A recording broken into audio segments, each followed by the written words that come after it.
KPBS On Demand is supported by UC San Diego's Art Power, presenting cellist Joshua Roman, performing from his album Immunity, alongside music by J.S. Bach and more. Sunday, June 22nd at UC San Diego's Epstein Family Amphitheater. Reserve your tickets at artpower.ucsd.edu. Good morning, I'm Matt Hoffman in for Debbie Cruz. It's Tuesday, September 5th.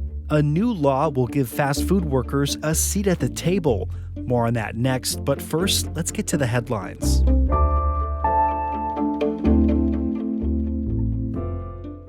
More hot weather is on tap for today as an excessive heat warning remains in place. Highs are expected to be in the mid-80s near the coast, lower 90s inland, and upper 90s in the mountains.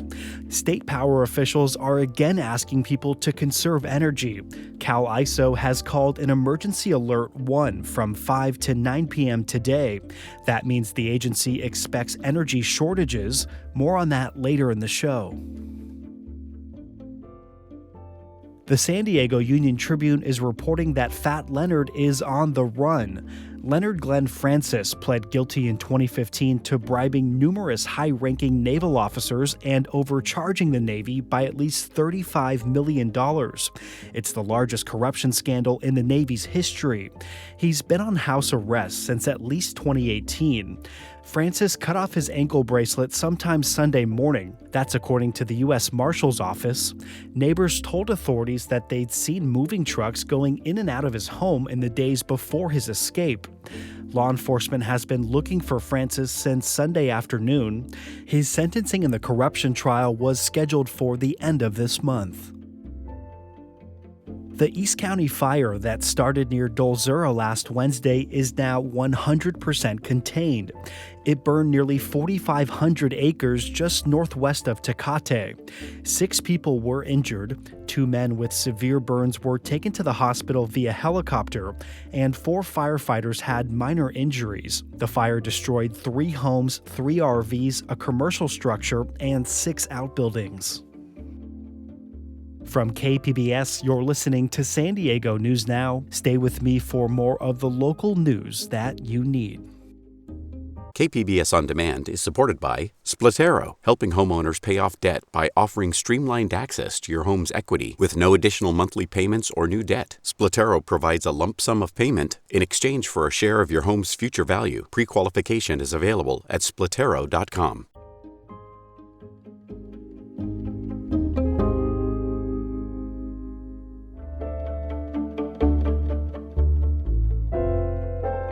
Labor Day 2022 was a good one for California fast food workers.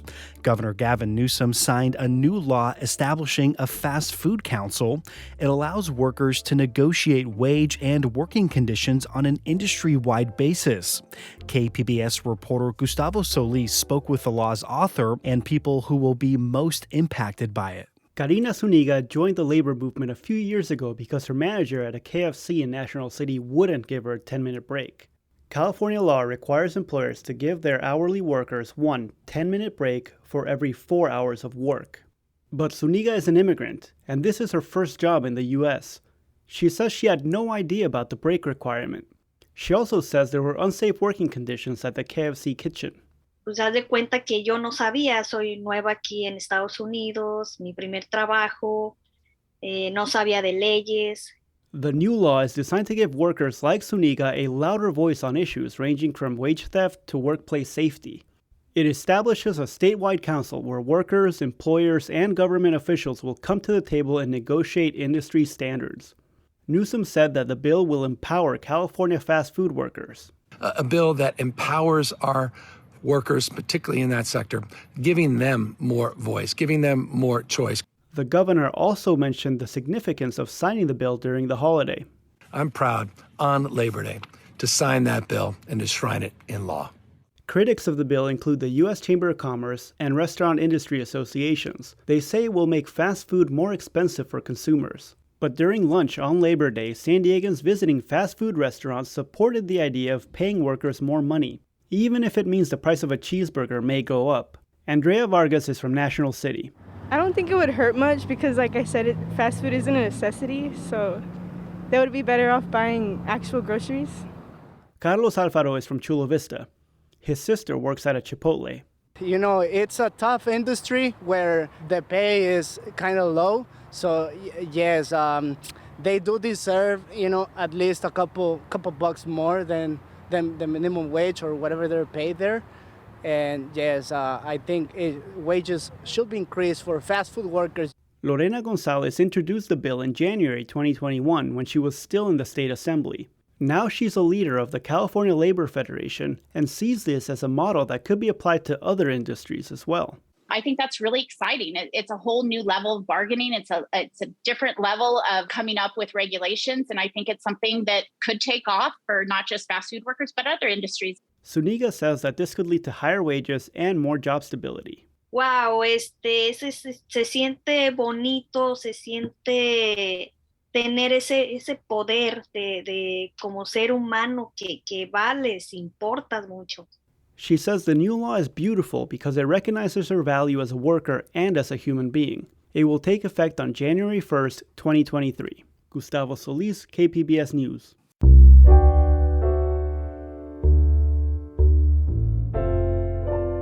State power officials say the heat wave that has gripped California has increased the chance of rolling blackouts. The president of Cal ISO says forecasted power demand for Tuesday will be at an all-time high, and Californians must reduce their power from 5 to 9 p.m. If people don't bring it down to a sufficient level, it could mean rolling blackouts. If we get to that point where all of these other tools that we have described are the energy, the demand response, the emergency response, our operating reserves, if those are exhausted, at that point, we would be conveying to the utilities that it would be time to drop load. Then it would be up to utilities like SDG&E in San Diego to devise a plan for the rolling blackouts.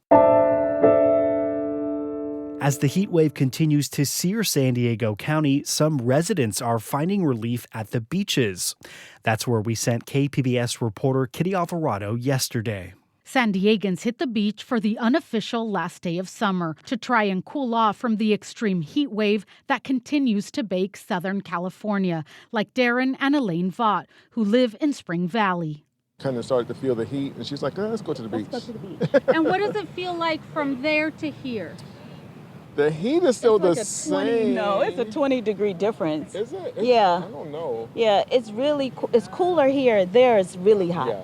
Marine Safety Lieutenant Rick Stell with the San Diego Lifeguard Service says this heat wave coinciding with the holiday weekend is keeping the beaches packed and lifeguards busy. We've seen extreme crowds, more almost like a 4th of July weekend. We've had a large amount of rescues, medical aids. The excessive heat warning has been extended through most of the week.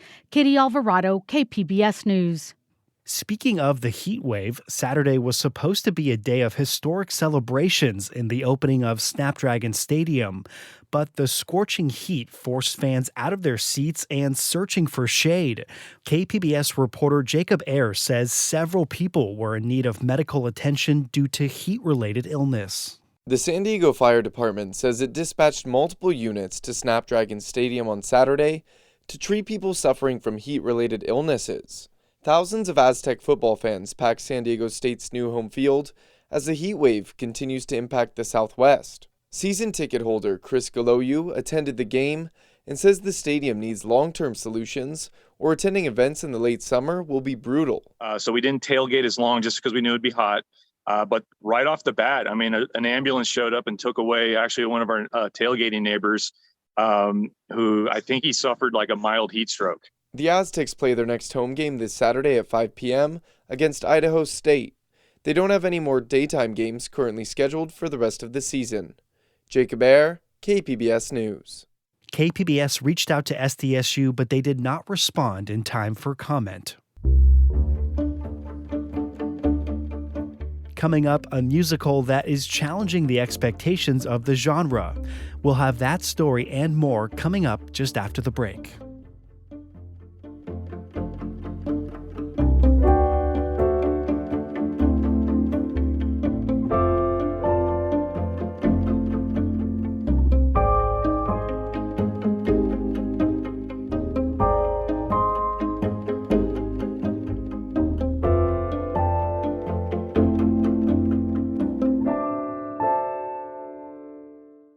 KPBS On Demand is supported by Latino Legacy Foundation, presenting their Storyteller series, Reach for the Stars with Ellen Ochoa, the first Latina astronaut, former NASA director, and San Diego native, Sunday, June 29th.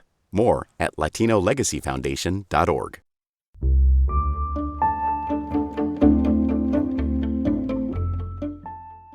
Stephen Sondheim is best known for his musicals Company and A Little Night Music, and even his work on classics like West Side Story. But he's also created works that challenge expectations about musicals. KPBS arts reporter Beth Accomando explains. When Stephen Sondheim wrote Assassins in 1990, he expected a backlash. The musical looks at the backstories of attempts to assassinate U.S. presidents, from Abraham Lincoln to Ronald Reagan. Not a typical subject for Broadway musicals. But Sondheim told the New York Times, "We're not going to apologize for dealing with such a volatile subject." Amanda Blair is not apologizing either. She's directing Assassins for Wild Song Productions. I'm always interested in pushing the envelope as a director, and I'm interested in stories that mean something to people. A big underlying theme in this show is the American dream. And it's interesting to see different perspectives and different takes on what the American dream means to these characters. Another theme has to do with listening to what people, even assassins, have to say. I think that they turn to these acts of violence, hoping that they will be heard and taken seriously, but it almost has the opposite effect. Blair's not asking audiences to condone these acts of violence, but she does hope they will try to understand the motives of these assassins and see them as multidimensional human beings. Assassins opens September 16th at the OB Playhouse. Beth Accomando, KPBS News. Well, that's it for the podcast today. As always, you can find more San Diego news online at kpbs.org. I'm Matt Hoffman. Debbie Cruz will be back tomorrow. Thanks so much for being here. Have a great day.